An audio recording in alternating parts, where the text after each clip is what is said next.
America के Tennessee शहर में एक फार्म हाउस में कई सारे जानवरों के साथ एक चार्ली नाम का घोड़ा रहा करता था। उन्हीं जानवरों में एक बकरा भी था जिसका नाम था जैक।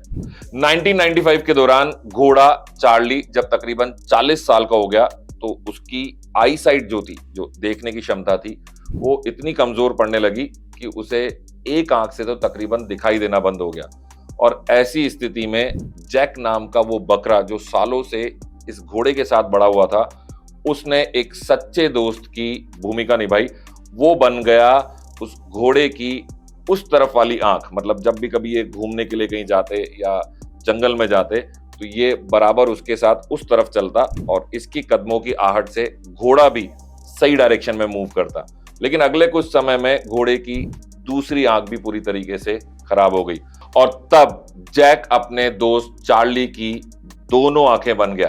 अब वो ठीक उसके आगे कहीं भी जाने के दौरान चलता और उसकी कदमों की आहट को समझ के जो चार्ली था वो उसको फॉलो करता।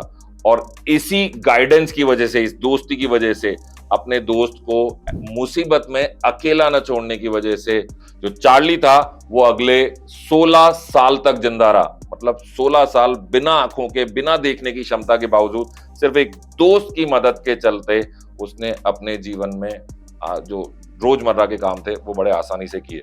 और आप इन दोनों दोस्तों की अद्भुत कहानी की डॉक्यूमेंट्री सीरीज जो कि एनिमल ऑड कपल्स नाम से अवेलेबल है, जिसे पीबीएस नेचर ने प्रोड्यूस किया है, वो देख सकते हैं। और सिर्फ इतना ही नहीं, एक बड़ी कमाल की book this way Charlie Karen Levis ने लिखी है।